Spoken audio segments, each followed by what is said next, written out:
Okay, so maybe we can start. My name is Lubomir Dunaj, and I am assistant professor here at the Prešov University. And I'm very glad to have the possibility to introduce our special guests for the discussion about the role of critical theory today. At least I would like to say something about our guests, and then I would like to try introduce the background to this discussion. At first, our guest from Košice, from the Faculty of Fine Arts, Ivana Komanická.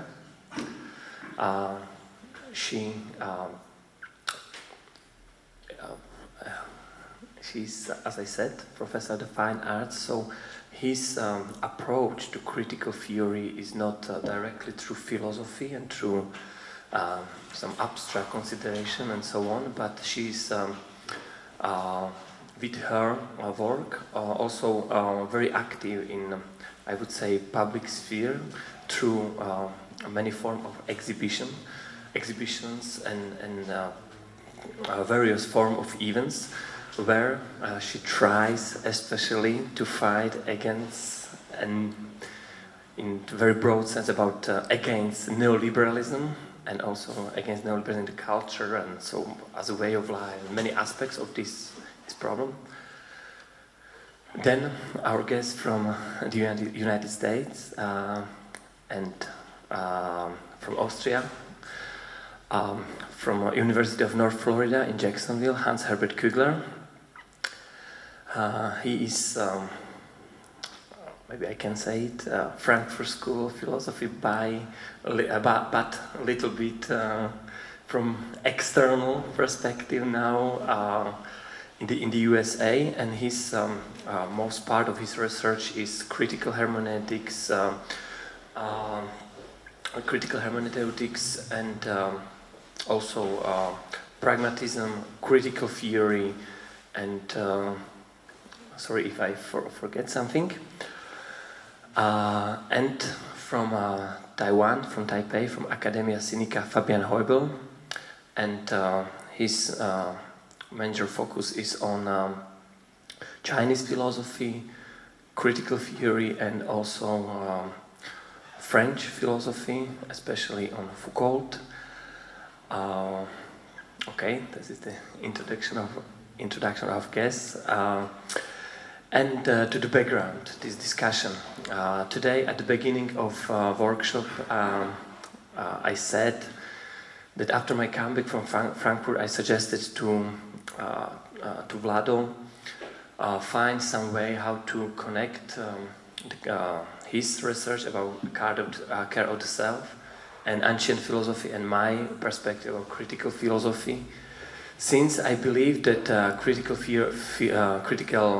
theory is in fact very neglected in Slovakia. And there's, at least in my opinion, not so many people who focus on critical theory, who discuss in some way. And it is almost 2 years I am here in Prešov, and I tried to introduce somehow critical theory, but I am not sure if I am so successful. Therefore, I would like to use the help of our guest, and therefore I also suggested this the topic of this discussion. What is the role, or what could be the role of critical theory today, and if even there is something which can critical theory offer to us today. So that's all what I would like to say at the beginning. So now I would like to give the word our guests. Maybe Ivana, I would be very happy if you will start. Okay, so maybe it's good I start because I just prepared something for the introduction.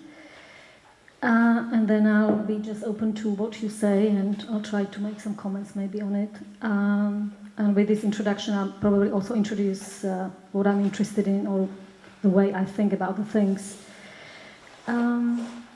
So the first thing that came to my mind with this question, what is the role of critical theory today, is, and finding myself here in this space, was like, what a big question for such a small space. And so what we have to ask first is, the context of where this question is asked. So for me, it's interesting to see the question is asked in a specific public space, and we might call it a specific cultural space, but it's a bit problematic for me to use the word culture with this, but as European Union has a specific neoliberal strategy of redefining what culture is, so I might say it's okay, because for European Union the culture includes not only high arts or architecture, but also tourism, gastronomy above all, sports, and let me think, of course advertising, marketing, and so on. So for me, the question would be to think about the space we are here, what kind of space it is, and the way the culture is redefined in or under the contemporary neoliberal agenda, and the way, of course, it's a big question, and it looks, for me, it looks a bit like it's a bit modernistic question, because it sort of refers to the role of intellectual, or the role of the intellectual it had, for example, let's say in 30s or in 50s or in 60s, but not any longer. So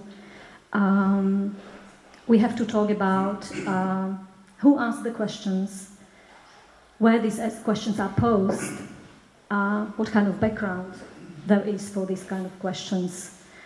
And the last thing I'd like to maybe to also invite you to talk about is the question of academy itself, where this question is no longer asked, and why we had to come here to this space to ask a question, why we can't ask these questions in, again, the academy space or in the universities, and how,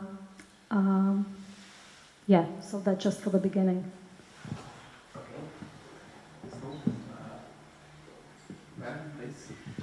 Yeah, I mean, you gave a really very plausible, situated starting point of the question about critical theory.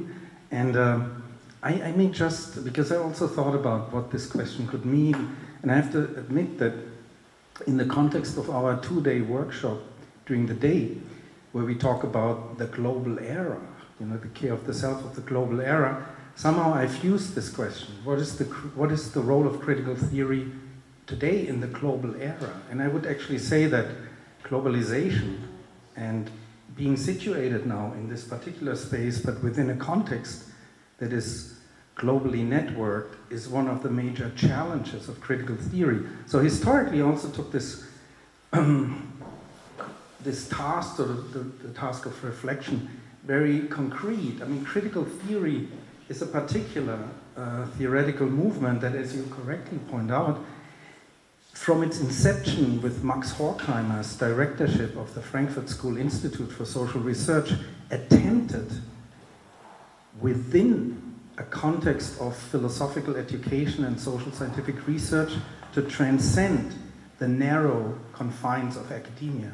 In other words, the idea of critical theory was to somewhat stay connected to the ideals of the Enlightenment, self-determination, autonomy, and equality, but to deconstruct the particular patriarchal, colonial, other aspects, capitalistic aspects of their social context, which were usually ignored by philosophical reflection, which is the particular discourse to develop those ideals of the Enlightenment, and which were, in the early days of the Frankfurt School inception, were understood to be somewhat still possibly be advanced by a proletariat, who would be sort of consciously become aware of its historical role. And the idea was, the core idea of critical theory is to not understand ideals of autonomy and equality in an abstract philosophical sense, to merely talk normatively, but to actually research with the means of the most advanced social scientific capacities the resources that a society brings to bear on their possible realization. Because obviously in the 20s, 30s, they were also not realized. With your repeated reference to neoliberalism, we may not be much further ahead. So if we now make a major jump, the idea would be today that what could critical theory mean under the context of globalization? I would say that the initial idea of critical theory was very much conceived in terms of a philosophy of history that would ultimately be propelled by the proletariat, but within the context of globalization and within the context of a diversity of cultures, religious backgrounds, the idea, the normative ideals of the Enlightenment, autonomy, self-determination, need to be reformulated. They need to be put on a different basis. It's sort of one slogan in the current discussion is very much, and this is taken up by critical theorists like Amy Allen and others, is to decolonize critical theory. Critical theory, however much they were marginalized as Jewish Marxists in the German context, was a very Western, male, cognitive endeavor. And so the first challenge would be to somewhat reformulate proposals on dialogical and culturally inclusive grounds, what these ideals of self-determination and self-understanding could mean. And a second dimension would be to also talking about the tension between normativity and social reality, to not actually lose faith. And I understand that this is much at the forefront of thinkers like Habermas and Honneth and Sheila Ben-Habib and others, to not actually lose faith in the force of normative proposals. So critical theory, I would here strictly, and we can discuss this, distinguish from other critical approaches to culture that do not attempt to spell out their normative approach. So the idea of a cosmopolitan community in which all agents can participate may lack institutional grounds right now, but it could be a sort of a visionary attempt to include cultures to make them understand. And third, critical theory always had a very strong realist sense of analyzing cultural phenomena in terms of power. And again, there are lots of interesting correlations to cultural studies, to Foucault, to Derrida, and others. But if you think of one of the models in which Sheila Ben-Habib, in very interesting contemporary work tries to define a cosmopolitanism that responds to these current neoliberal powers and definitions, one of the important points is not to lose sight and to develop agents with a keen sense how, of course, these normative conceptions are abused by actual forces of power. So the American government launches wars in Afghanistan and Iraq for human rights and the liberation of women, which is not a topic at all when it comes to Saudi Arabia and our connections with them. And so critical theory doesn't want to sort of idealize normative conceptions, to not they want to contextualize them, but they don't want to sort of reduce the abuse of power to a complete reduction of all social reality to power. The idea is to keep that spirit sort of a normative ideal alive under conditions of globalization. And so what is the role of critical theory today is sort of to normatively challenge existing power and attempt to develop constructive visions of the positive, of the constructive, with a keen sense of realizing how those visions are permanently undermined and challenged. Okay, thank you very much. And Fabian, now your turn.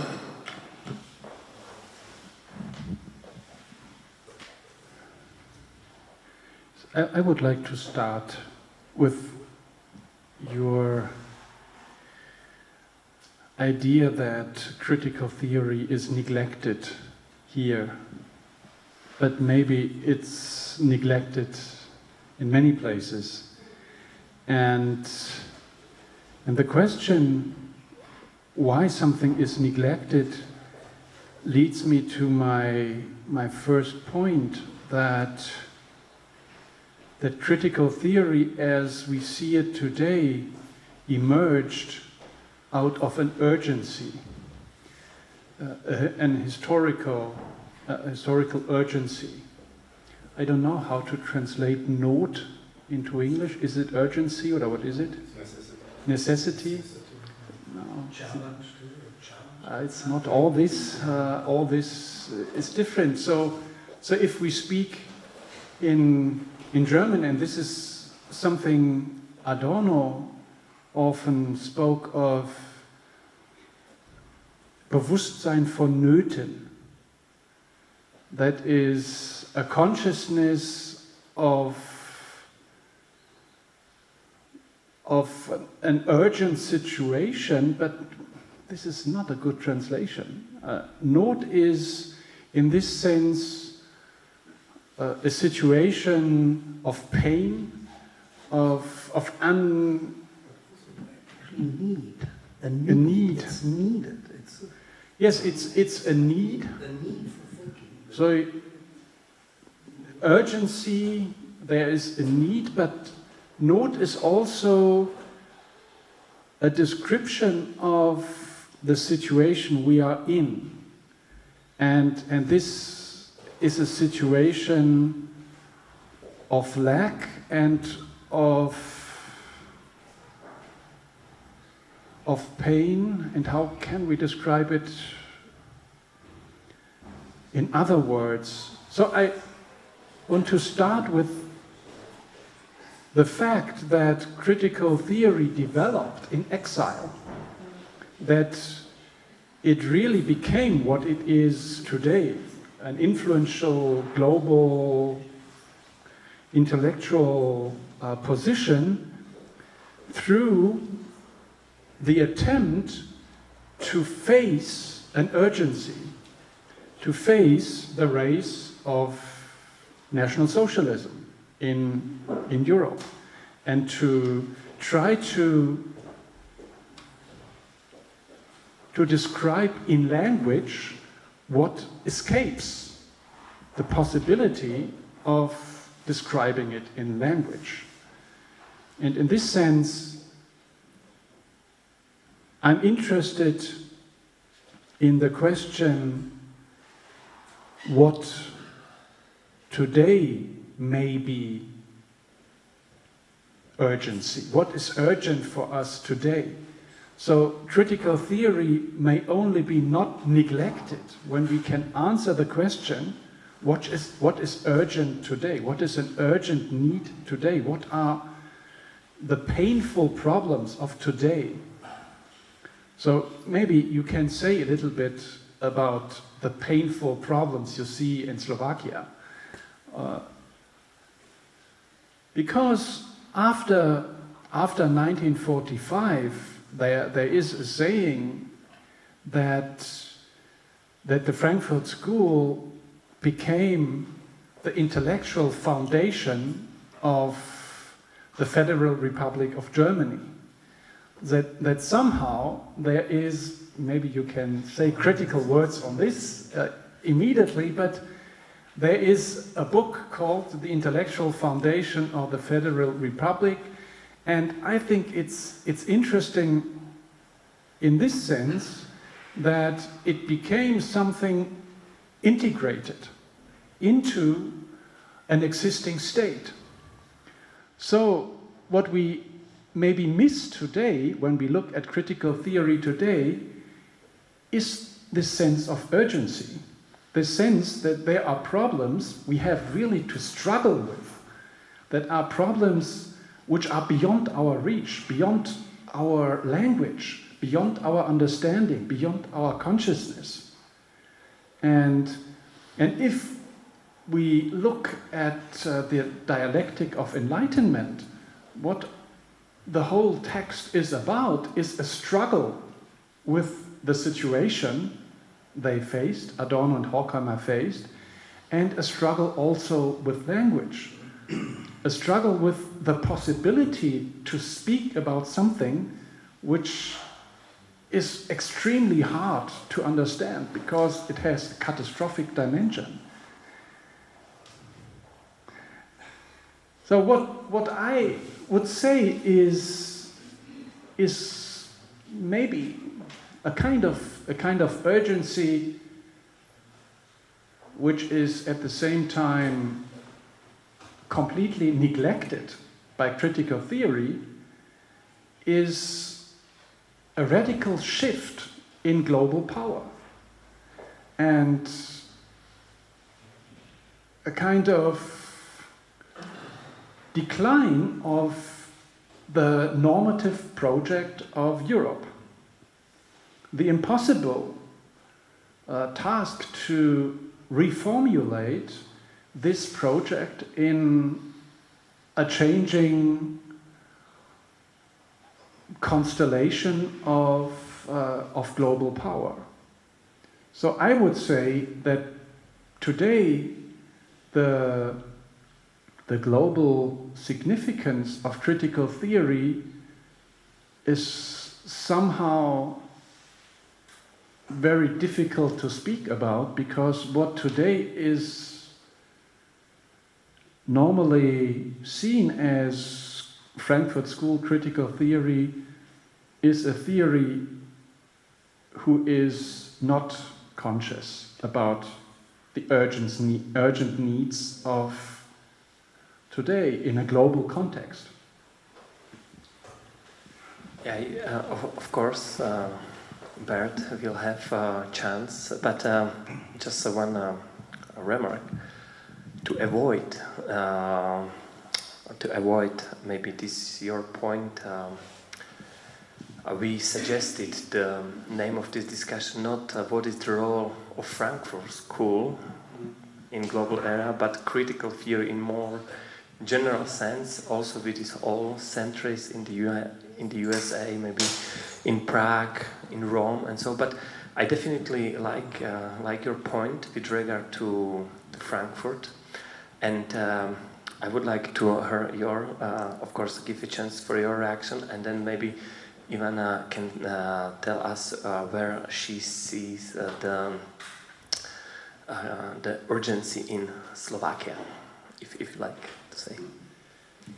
Yeah, I do, as I started myself to turn the light on the Frankfurt School dimension of critical theory, I did it not only for historical reasons, but also because the Frankfurt School developed this unique fusion of explicating normative conceptions that is not disregarding the moral, the vision for which one acts, and reconstructing the social dimensions of power, in the actual global context.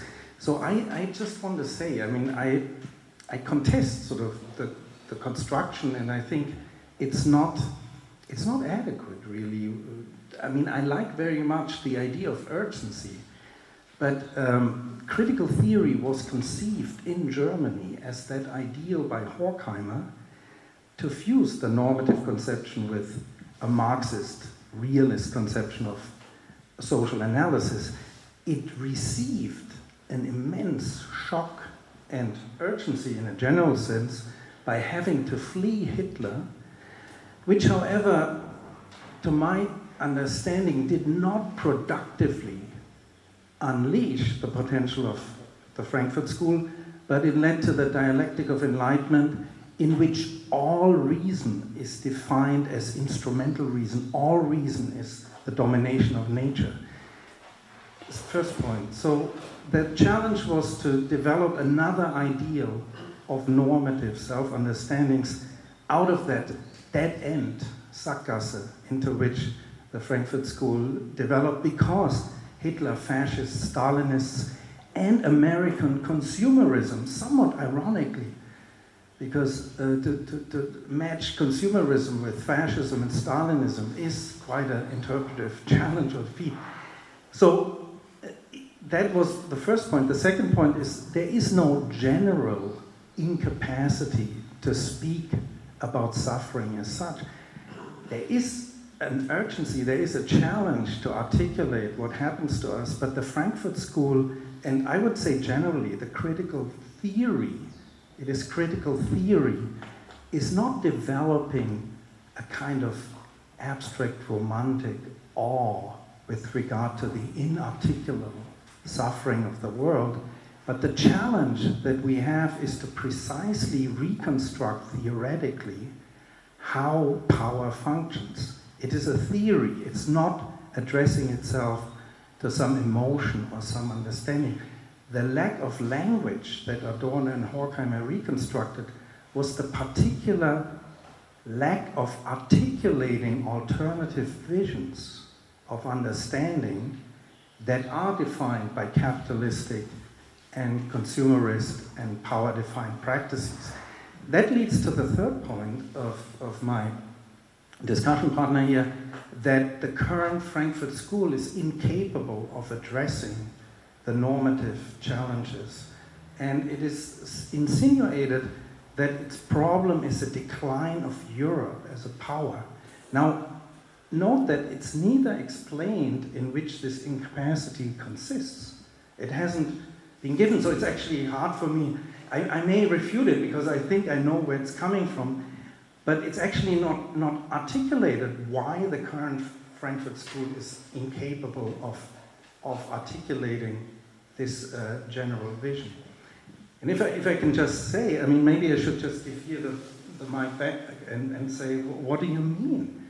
What do you mean by the contemporary critical theory, and why is it not able to address the urgency of contemporary problems in the global sphere? That would require a more sort of sustained analysis of the categories that are currently defined. But I would just add that the very idea of seeing this as a problem of Europe in its decline and sort of seeing critical theory as part of this is, I mean, it is precisely the problem of critical theory to understand whether we are confined by our particular context. But this as an accusation, I would like to hear more where the problems lie. Maybe for Slovakia. Okay, so yeah, maybe I'll just try to put all this somehow together, also with the reference to Slovakia, and also with the reference to what I do and what I'm interested in my work. And so it's, yeah? Sorry for interruption. You can maybe say something more generally for this post-socialist area, like Central Europe and Eastern Europe, as is your focus also, not only to Slovakia and abroad. Neoliberalism. Why is this neoliberalism Why is this here? a problem? Why is it urgent to address it? It doesn't seem to be urgent to address it here, I guess. And what I think is maybe interesting to note is that we do have, you can see it in the contemporary art, that we do have this kind of appropriation of this leftist language by neoliberal agenda, right? So you would have the language of self-organization, for example, right? We referred to proletarian culture, or to the working class culture, this way of gathering, which was the part of self consciousness of the working class from the end of 19th century, and that was, of course, also thematized by Frankfurt School in 20s and 30s, as when they thematized the proletarian culture. And this is something, where we are here now, right? So we are in this kind of self-organizing unit here, right? It doesn't seem to be problematic, right? So we might say, right, it's kind of historically speaking, it's a kind of continuation of this process. The problem is, it's not that, right? We do have this leftist language appropriated by neoliberal agenda, like, for example, this self-organization, let's say. And we also see this in contemporary art. So you would have the most mainstream contemporary art that would be radical leftist, that would be addressing these questions concerning, neoliberalism, and they would still be, this most conservative in a way. While on the other hand, maybe I would refer to what you said about this kind of pain or suffering or this urgency, maybe. The word, also the good word is like emergency, right? We have this emergency unit, so it's something you really have to go and see the doctor because something happened. So what we see now in contemporary art is quite interesting, you know, these young artists really sort of come up with their bodies and make their bodies again being the place of suffering, right? We still can't name exactly, you know, what kind of suffering it is, but of course, I mean, you know, the people doing political theory could say, right, we see this rise of fascism here and things like that, but I mean, what I can talk about is what happens in art is that we would have this critical theory applied to art, which was done in a way, or appropriated, as I say, by neoliberal agenda, by the neoliberal institutions, by the galleries who set up this language of self-organization, you know, self-promoting of culture, and things like that. While on the other hand, you would have this, as I say, really maybe in past, I don't know, 3, 4, 5 years, the artists, you know, fighting this idea, neoliberal idea of creativity and things like that, and coming really with their bodies and making their bodies suffer. So this is again what we saw, for example, in late 60s or the beginning of 90s with performative art. So you would see really people undergoing rituals and things like that. So we still maybe don't have a name for that, but the art already has the name for that. So they really sort of refresh these forms and come up with them. I find this very, that is very illuminating, and it also gives me a somewhat more constructive understanding of what Fabian was talking about. I would say, and recently, if you've heard about the Documenta 14, now in Kassel and previously in Athens, it's the most political Documenta yet, and it has a lot of these performance artists. That it has a Greek temple that is built out of forbidden books, prohibited books, that will always be contributed. It has a mill, a wooden mill that was used for several centuries in Mexico, including human labor, to press silver coins for the ruler of Mexico. So dozens of humans had to go around like mules. So for a few silver coins to come out every few minutes, and participants can basically engage in this model. And I think this is a sense in which talk about critical theory and talk about critical art. So often the explanations that these artists give seem almost infantile or naive. They are against oppression, against suffering. There is a certain lack of articulation, and there's certainly a lack of understanding how neoliberal economy structures the global powers and how certain nations are in ethnic contexts and so on are played off against another. But that's the role of critical theory. The critical art actually challenges sort of sort of brings out the experience of suffering in a way that probably no theory could.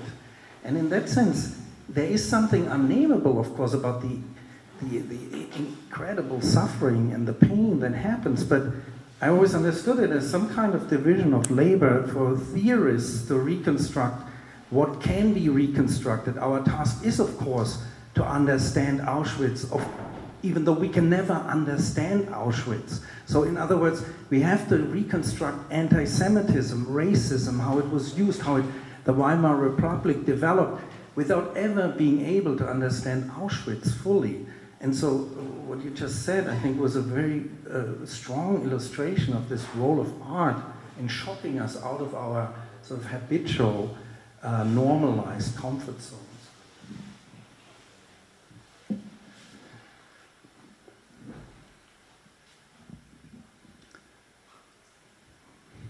I think that critical theory you speak about is critical theory which is represented by Habermas or by a kind of more normative approach. And on the other side, I would understand the dialectics of enlightenment in the first place as a consciousness of the impossibility of a normative alternative. That it's not only a difficulty to express it, but it's this kind of emergency in a sense that they want to express in language the impossibility of giving a clear alternative. That is to arrive and to confront the point at which we have to admit that we don't know what to do. We just don't have an alternative. And I think that what you were speaking about is already the critical theory of Habermas moving into the direction of becoming the state philosopher of the Federal Republic of Germany. So this is already a kind of new Hegel of the new Germany. And in this sense, of course, normativity is important. We have to propose alternatives, but on the other side, just let me say a few more words. But on the other side,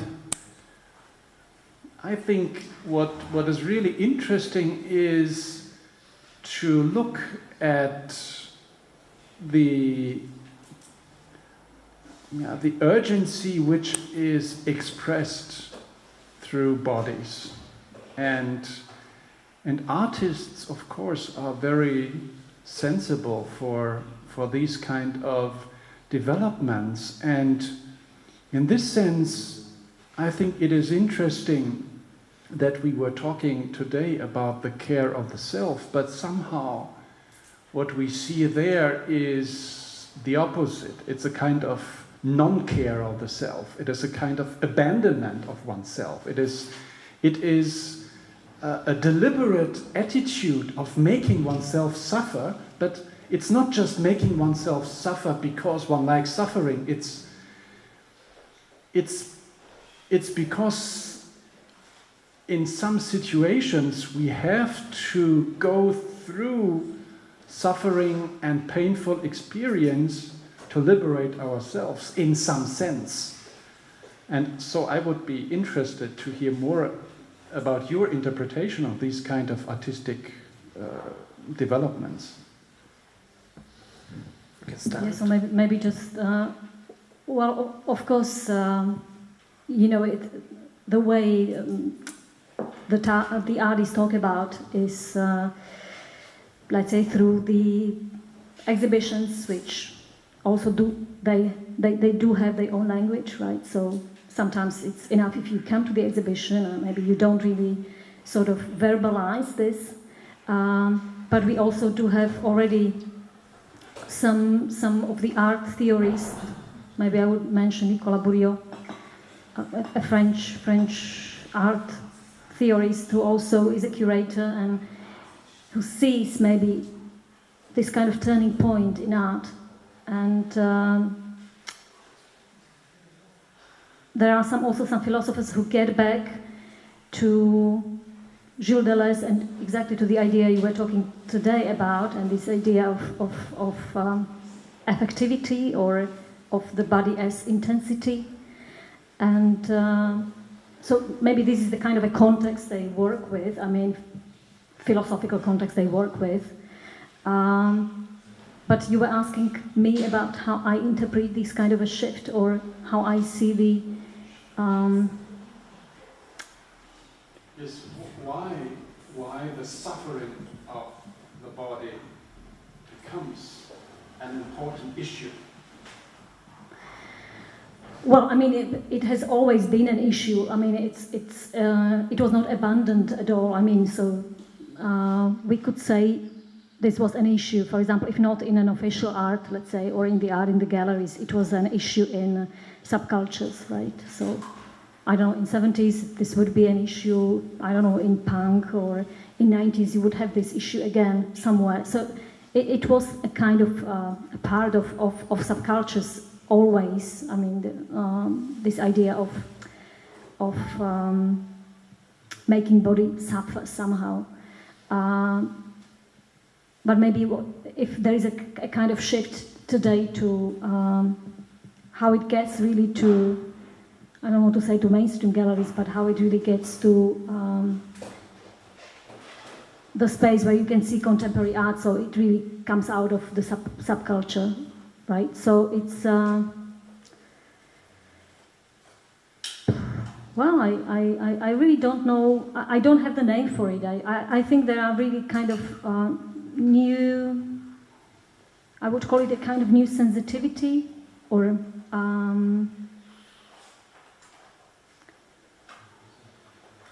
which really is, I don't want to say it's apolitical, but they really, these artists say no to politics in some way. It's not that they really want to get to some kind of private experience or something like that, but the way politics was defined, or the way how to be political was defined, is no longer sufficient for them. And it was defined exactly with this kind of activist art, right? Or very sort of progressive leftist language you would find with this art, and still they would say no to this. Somehow that there is this feeling of this appropriation of this radical leftist language to neoliberalism. And it's the idea of this suffering which is really sort of, this is something neoliberalism doesn't want to talk about, is it? I mean, suffering. Of course, you would have special channels for suffering, right? You would have sexual channels for suffering. You would have all these kind of channels for suffering that are set. But this is something else, right? As you said, maybe deliberately suffer for no reason, for no pleasure, for no finding new ways how to suffer, right? And not using the channels that are already given us, especially in the private sphere of pleasure or sexuality. I feel that we are now moving toward a dimension of the discussion in which it becomes in a problematic way apolitical. And I mean, I take it that you somewhat are very close to the authentic and authenticity of these artists, and you know them well.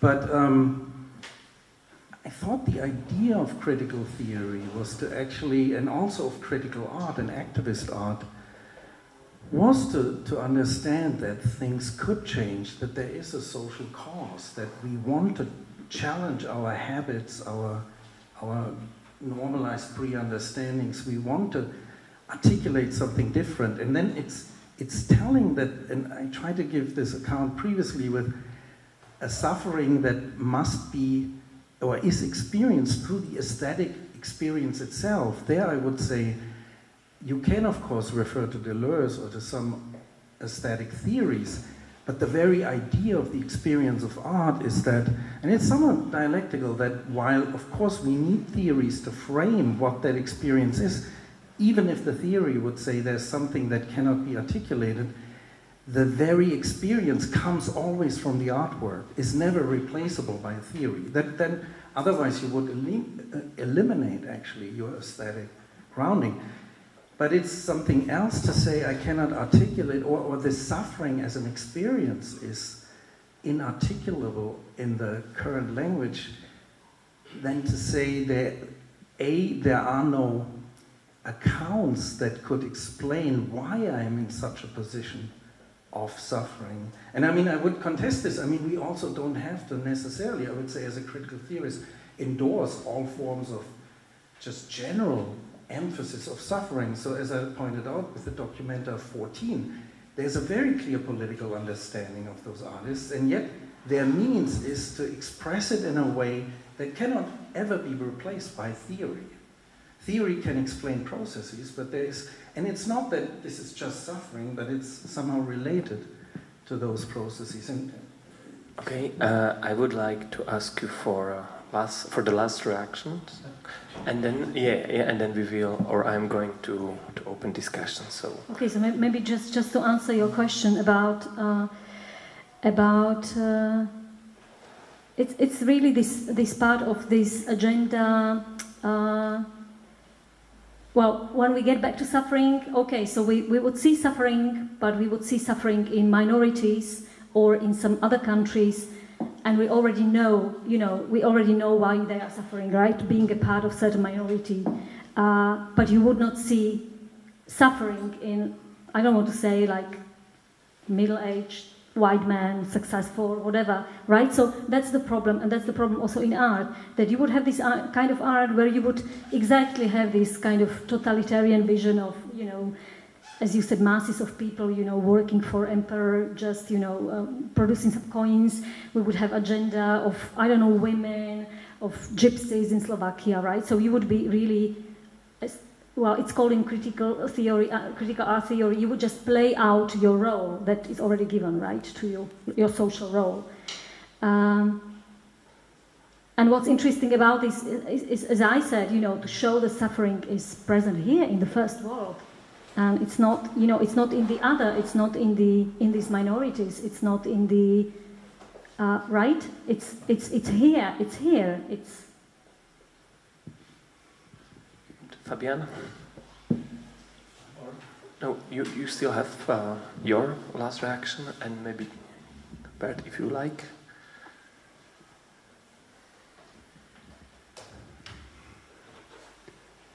Yes, I mean, one could say a lot of things, but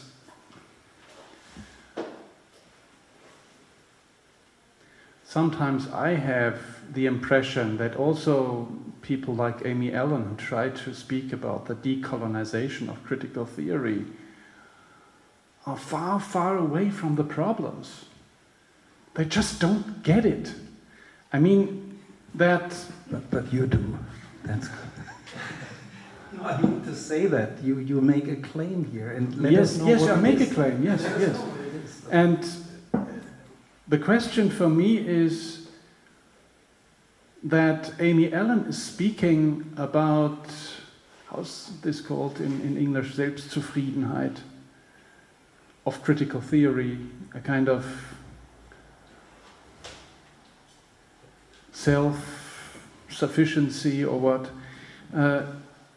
that it has, and this is why I spoke about this idea of Adorno, of Bewusstsein vonnöten, of a kind of consciousness of urgency, that I just don't see it. I mean, it's a very strong plea, for this dimension, and I try to relate to it.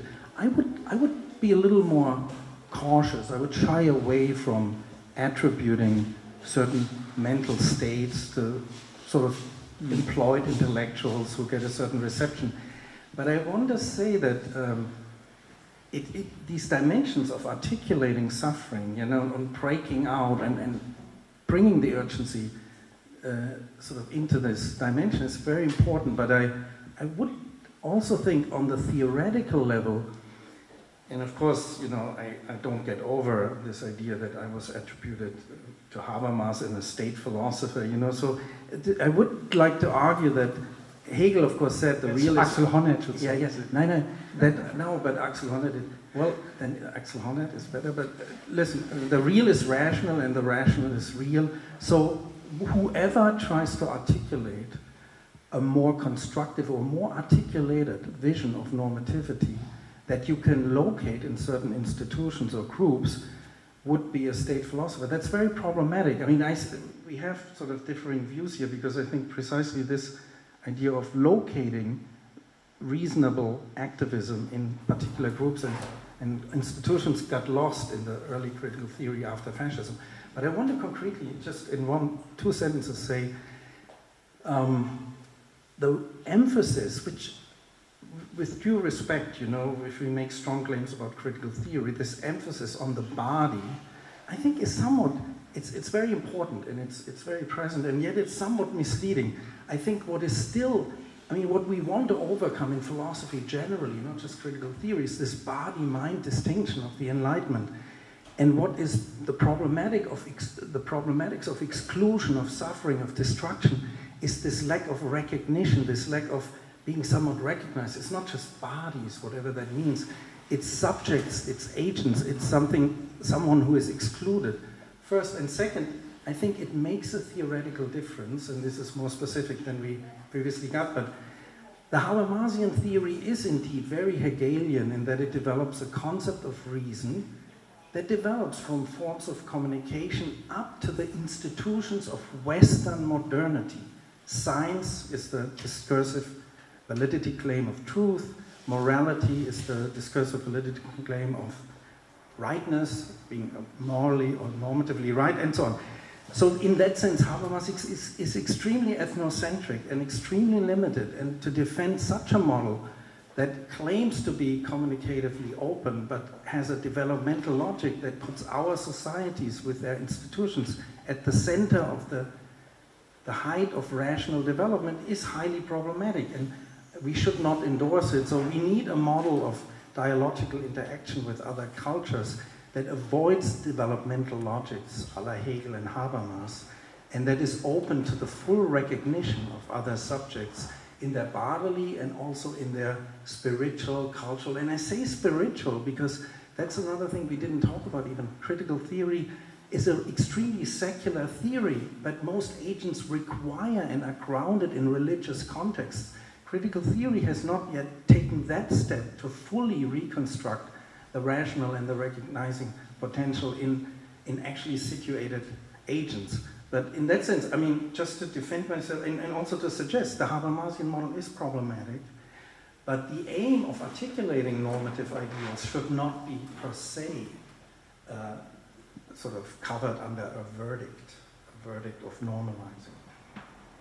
Maybe I just would like to add one or two sentences that, from a different perspective, that I am somehow, every time I come to Eastern Europe, I'm shocked how less I know about the history of Eastern Europe. And this is, of course, related to the Cold War. This is related to the history of the last decades.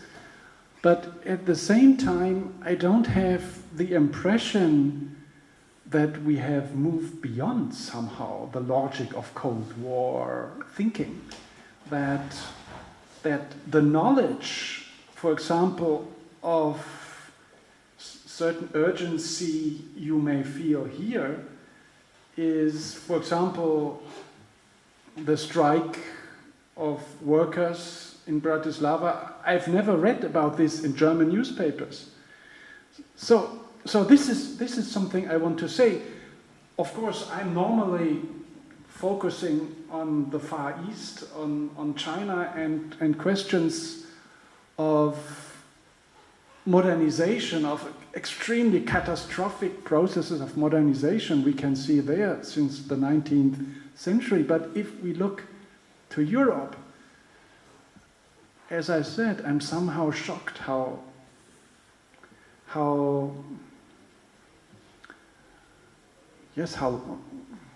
few people really take these questions into consideration. Yeah, so maybe there's the point by this Habermas and Hegel story that Eastern Europe still does not become part of world history in the perspective of Western countries, but we can discuss more about it, and you still can come back to your issues if you would like to develop it. But now it's time for some questions. Who would be the first one?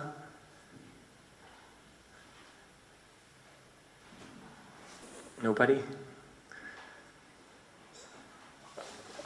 Sorry. I guess I'm interested in the relation between theory and the arts, and how it's since people have been violent to themselves for so long, it's hard to see how this isn't just violence and a no in quotation marks.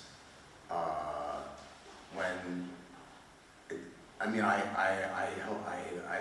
for bizarre reasons, I hold out a lot of hope for violence, but it seems like in these situations, there's a tightness of fit between violence in art galleries, about which you know more. I don't know anything about this, but just because you can go back so far to Chris Burden and who knows whom, it just seems like its ability to break free of the tight circle of art forum and something else is limited.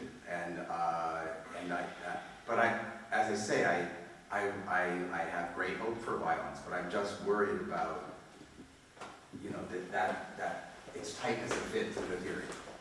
Its tightness of fit to the theory, because it's been around in galleries or spoken about by theorists who are breaking free of theory for so long, that it's just, as much as I want violence to do something, I just wonder about its ability to do something in this way. Well, but I think, they still, in a way, recontextualize the violence, don't they? I mean, the contemporary artists. So we might ask, right, what kind of, maybe, violence they refer to. It's not the same thing the artists from 60s or the early 70s referred to. And we also might talk about how normalized violence is in contemporary culture, right? So we would have all these, if I just talk about the language, we would have all the language full of euphemisms, right? Mm-hmm. I was shocked to find out, one of my friends, she delivered child in a very early stage. So listen to my language, what I'm saying, right? So she had a kid, right? The kid died. And I was reading on it about things like that on the internet, and I found out that, the horrible language, the language they would talk about the gray zone of life, right? It's called gray zone of life. It's just 1 week of pregnancy when a woman can deliver a child, and the child would be considered to be a human being already, but still the doctors don't have to say. Still, doctors don't have to save his or her life, right? The thing is that the parent can do it. So if the parent says yes, so then they will do it. If the parent says no, they won't. The language that it was described, I really had, after 2 hours, I found out they really let these children die. But the language would be like, would you choose the comforting approach, or you would rather vote for conservative or something like that. So we would have these really horrible new ways of neutralizing violence with using this euphemistic language and having all this kind of violence sort of hidden under very neutral descriptions. And you can also refer it to visual languages, to the visual language, the way we do have, or the way we are confronted with the violence, for example, in the film, right? So we already do have the set of scenes that are going to evoke the violence, but, it's all set up. We already do have these stages for that, but we are not open to the violence as such. So it does not necessarily have to be really so shocking as the what you mentioned. It really can be quite invisible in a way, right? Also in a visual art, it can be quite invisible to show this kind of violence. So are you suggesting that when in those situations where violence is covered over with a blanket of euphemisms, then pulling back the blanket is a kind of violence that does threaten the way we think and talk about things, just because the way we think and talk about things was the blanket in the first place? Well, maybe I would not use this logic, this logic of, kind of discovery. I think, discovery as such is much more complex. Okay. a process, right? So, and it's also, but maybe we can talk about it, how it's. I mean, because there's no blanket actually. What kind of hope do you have in violence?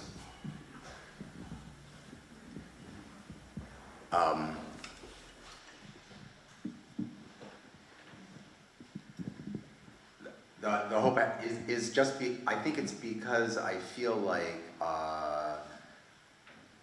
breaking the way we normally think or the way we normally represent things will be a violation of what people think we are obligated to do, to present ourselves as, and so forth. So that violation of what we are obligated to do is, I have hope for that. I hope because the obligations that we're under are so everywhere in our pores, violation is the way I said I had hope, I don't know where it comes from, but that's all I've got, is that it's got to be a violation of what you're expected to do to be good. Whether it's to be a good leftist or to be a good neoliberal, it's going to have to be a violation. But it's very plausible, that you use violations here as a mode of bursting apart somewhat normatively rigid, habitual, and socially enforced structures, of behavior, of thought, of experience, of feeling. But now that we talk about it, would you really stop short there? I mean, is any bursting apart similarly productive, or is it not that you want to burst habitual forms apart to reflect and to engage differently with others? That why stop there and not engage in some kind of ethical or dialogical reflection about what, is it really, the right-wing conservative or neo-fascist who bursts apart his sense that you cannot not respect the integrity of those brown subjects who infiltrate our country, to burst that apart and to leash out the violence against those intruders. That's not a good violence, but it fits your description, the neutral description of coming up.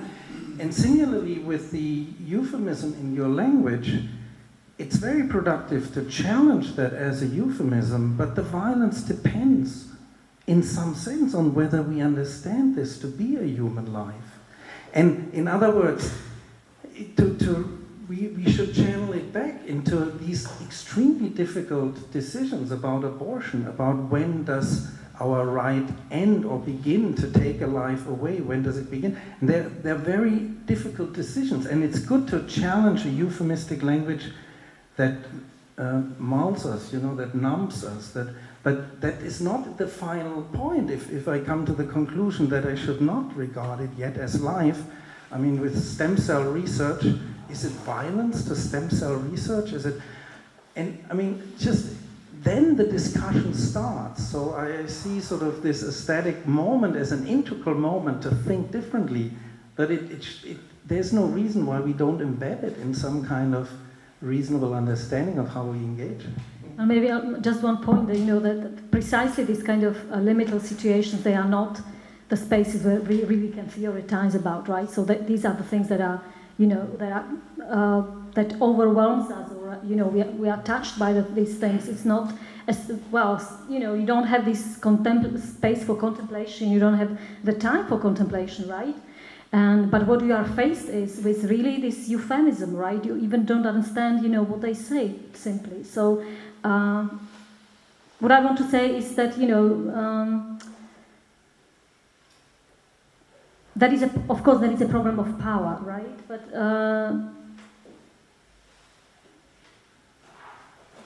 that I don't think there is such an easy way from finding oneself in this critical situation and then making these kind of theories about, very general theories about what should be done or something like that.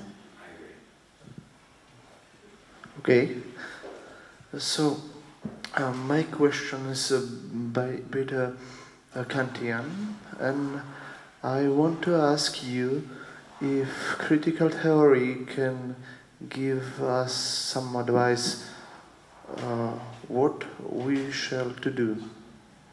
If we probably don't know what we shall to do now in this age of globalization, but I think that if the critical theory cannot give us answer to this question, why we need this theory for all?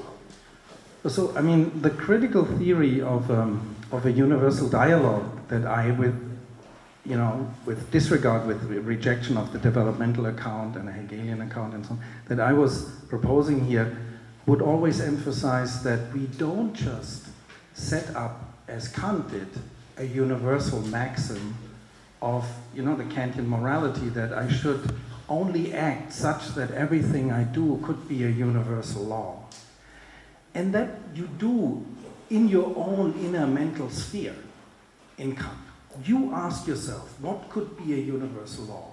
What is logically consistent?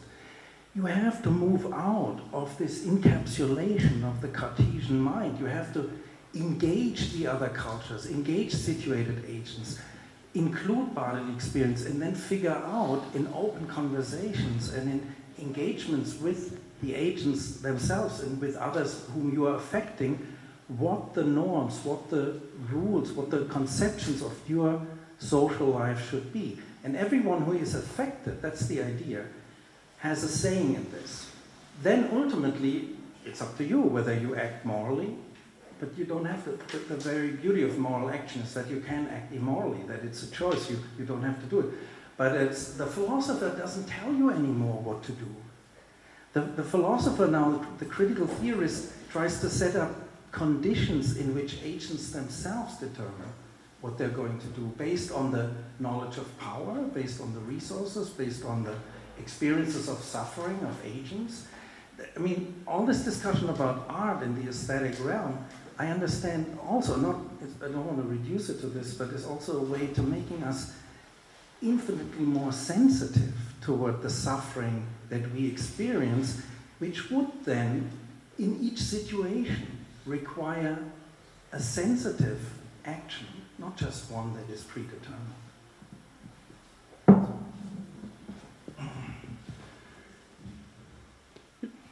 What I wanted to point at is that before we can answer the question what to do, we have to understand the situation in which we are.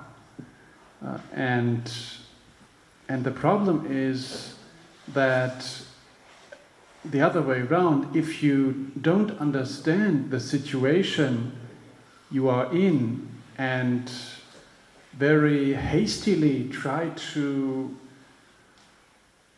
propose things that we can do, that what you do will be wrong, or that what you do will not be in a kind of correspondence to the urgency of the present, to what we really need in the present.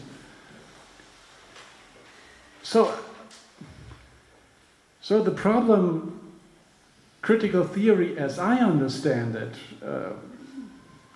in maybe especially in Benjamin and in Adorno, is a kind of courage to refuse to give easy solutions. That is really to somehow stay and try to face the questions we are confronted with in a way that really doesn't want to escape those questions in any easy way. And I would say that if critical theory is a theory, the theoretical difficulty of critical theory just is this kind of movement, this kind of courage. So maybe I'll try my easy way out of it. Very simple, but well, the way you ask the question, right? All these three things somehow were present in your question, right? So first, it's like, what am I going to do? So is critical theory is going to do something about it? And if not, then I don't need it, right? So first thing is, it's self-reflective. So it's not something that was present in your question, right? Because what you were trying to say us is like, this throwing away your question to something else. And then really reducing also the theory to the tool or maybe instrumentalization of this theory, right? For, let's say, whatever purposes you want. Yeah. Can I just add one point also, because I really couldn't agree more with both statements now that were given. But what I want to say about Fabian's point in particular, that you have to be sensitive to the situation. It's sort of my other sort of standing leg comes from hermeneutics. You really have to understand the situation. But I insist, and that's sort of what I tried to say in my first answer, is I think you can say a little bit more in the sense that you would never try to not respect the humanity of the other in the situation. But then, of course, the big question is, how do you respect that? How do you recognize this? With the issue that you mentioned, are we dealing with a human being, or are we dealing with an organic growth process at this point? But there is this limit that you respect. That's the normative legacy that we have. And other cultures, other traditions have it too, but that we respect the humanity in the other. That's the Kantian motive of human dignity. But to figure out how to do that, there you have to really be entirely open and not judge before you understand the situation. Are there some other questions? Okay.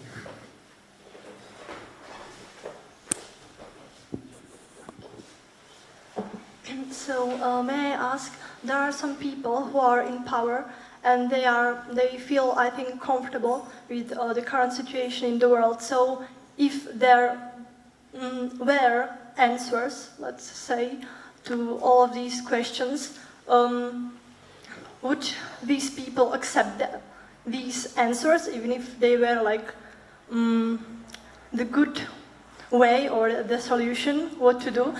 Because I think that they feel quite comfortable. So they are the one who, maybe they don't suffer at all. And they probably also know about the suffering around them, but they just don't care. So maybe answers aren't just enough, or, yeah, I'm not sure. You understand?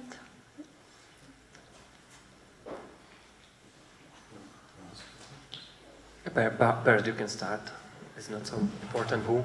Yeah, but I mean, first, obviously, elites, groups in power are often comfortable, and critical theory is precisely the theory that analyzes how entrenched structures of domination and power establish themselves.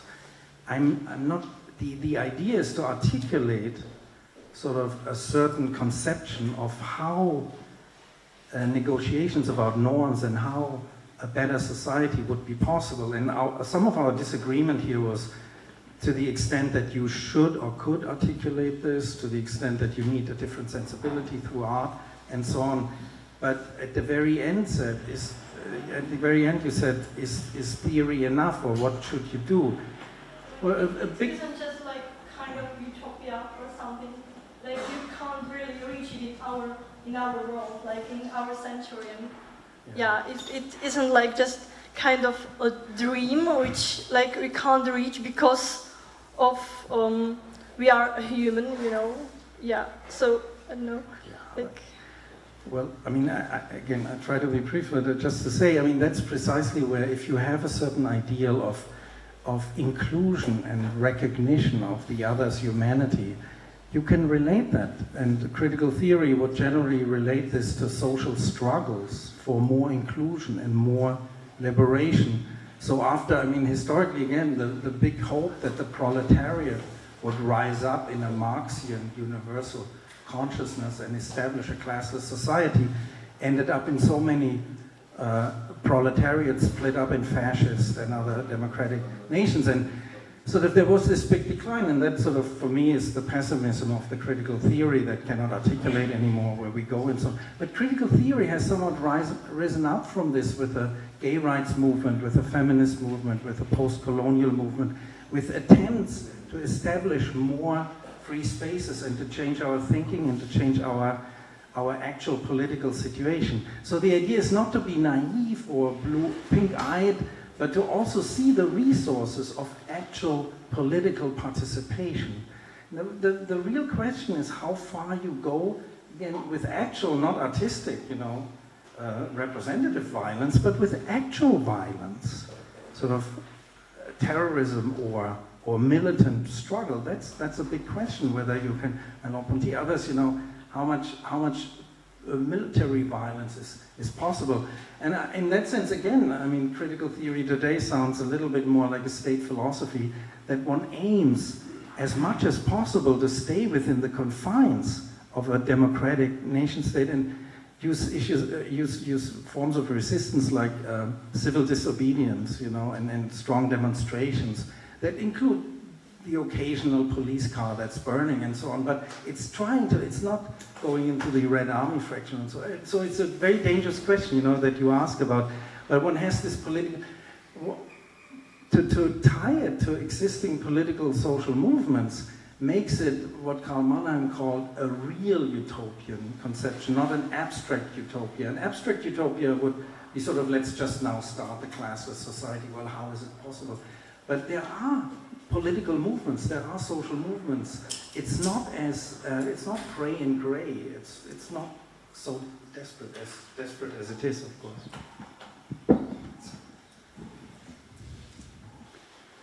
Yes, maybe one can say that critical theory today is in power.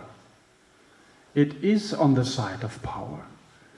And somehow maybe it is willing to say a little bit there and a little bit on the other side that there should be some changes. But in general, I think we can say that, yes, it's a state philosophy which is in power. And the power is liberal democracy or parliamentary democracy. But if this is so, we can also say that from a global perspective, what is needed cannot be expressed by this kind of critical theory. Because already the question, if liberal democracy has a future, has to be addressed. I mean, there are huge parts in this world which do not fit into this normative framework. So what do we do with this huge part of the world? And I think critical theory has no answer to this question. Sorry. Once more. So. But you should defend now critical theory. You will know answer. Yeah. So maybe to conclude, there is you can find in YouTube, but in German, an interview with Honnet, and there is the question that Peter Sloterdijk said that critical theory is dead or taught. Yeah, obviously, when I saw in Frankfurt how many students would like to study there, and I think there are hundreds of students would like to study in Frankfurt because of critical theory. So it is obviously not dead. Yeah, there is this huge, and I think I've met many. For instance, in America, at the Northwestern University, Columbia, New School for Social Research, where is critical theory is very strong. are those universities very popular? But my final questions would be, and you answered in practical or a little bit, can critical theory die?